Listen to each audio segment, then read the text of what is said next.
सनंदन जी कहते हैं, नारद जी, केशी ध्वज के अध्यात्म ज्ञान से युक्त अमृत में वचन को सुनकर खांडिक्य ने पुनः उन्हें प्रेरित करते हुए कहा। खांडिक्य बोले, योगवेताओं में श्रेष्ठ महाभाग केशी ध्वज, आप निमि वंश में योग शास्त्र के विशेषज्ञ हैं, अतः आप उस योग का वर्णन कीजिए। तो केशी ध्वज ने कहा, खांडिक्य जी, मैं योग का स्वरूप बताता हूं, सुनिए।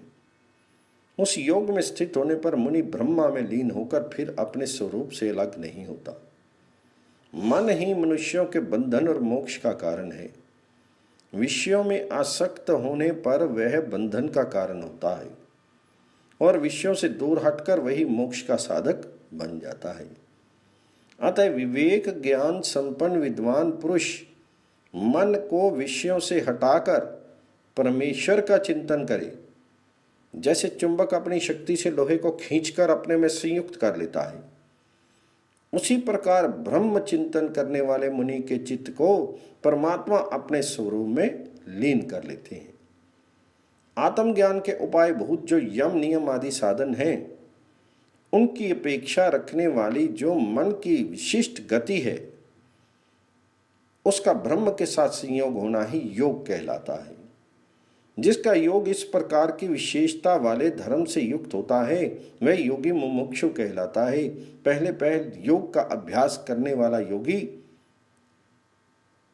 युंजान कहलाता है, और जब उसे पर ब्रह्म परमात्मा की प्राप्ति हो जाती है, तब वह निष्पन्न समाधि युक्त कहलाता है। यदि किसी विघ्न दोष से उस पूर्वोक्त योगी युंजान का चित्त दूषित हो जाता है, तो दूसरे जन्म में उस योग भ्रष्ट की अभ्यास करते रहने से मुक्ति हो जाती है। विनिष्पन्न समाधि योगी योग की अग्नि से अपनी संपूर्ण कर्म राशि को भस्म कर डालता है, इसलिए उसी जन्म में शीघ्र मुक्ति प्राप्त कर लेता है।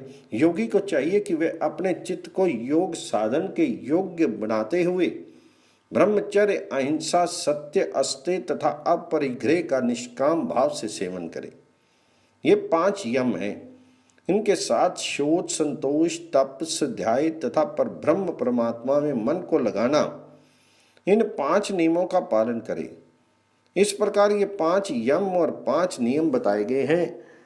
काम भाव से इसका सेवन किया जाए तो ये विशिष्ट फल देने वाले होते हैं, और निष्काम भाव से किया जाए तो मोक्ष प्रदान करते हैं। यत्नशील साधक को उचित है कि स्वस्तिक, सिद्ध, पदम आदि आसनों में से किसी एक का आश्रय लेकर यम और नियम नामक गुणों से संपन्न हो नियम पूर्वक योग अभ्यास करे। अभ्यास से साधक जो प्राणवायु को वश में कर लेता है, उस क्रिया को प्राणायाम समझना चाहिए। उसके 2 भेद हैं, सबीज और निर्बीज। जिसमें भगवान जी के नाम और रूप का आलंबन हो, वह सबीज प्राणायाम है, और जिसमें ऐसा कोई आलंबन नहीं है, वह निर्बीज प्राणायाम कहलाता है। साधु पुरुषों के उपदेश से प्राणायाम का साधन करते समय जब योगी के प्राण और अपान एक दूसरे का प्रभाव करते हैं, तब क्रमशः रेचक और पूरक नामक 2 प्राणायाम होते हैं, और इन दोनों का एक ही समय संयम निरोध करने से कुंभक नामक तीसरा प्राणायाम होता है। जब योगी सबीज प्राणायाम का अभ्यास करता है, तब उसका आलंबन सर्वव्यापी अनंत स्वरूप भगवान विष्णु का साकार रूप होता है। योगवेता पुरुष प्रत्याहार का अभ्यास इंद्रियों को विषयों की ओर से समेटकर अपने भीतर लोक लाने का प्रयत्न करते हुए शब्द आदि विषयों में अनुरक्त हुई इंद्रियों को रोककर उन्हें अपने चित्त की अनुगामिनी बनावे। ऐसा करने से अत्यंत चंचल इंद्रियां भली भांति वश में हो जाती हैं। यदि इंद्रियां वश में नहीं है, तो कोई योगी उसके द्वारा योग का साधन नहीं कर सकता।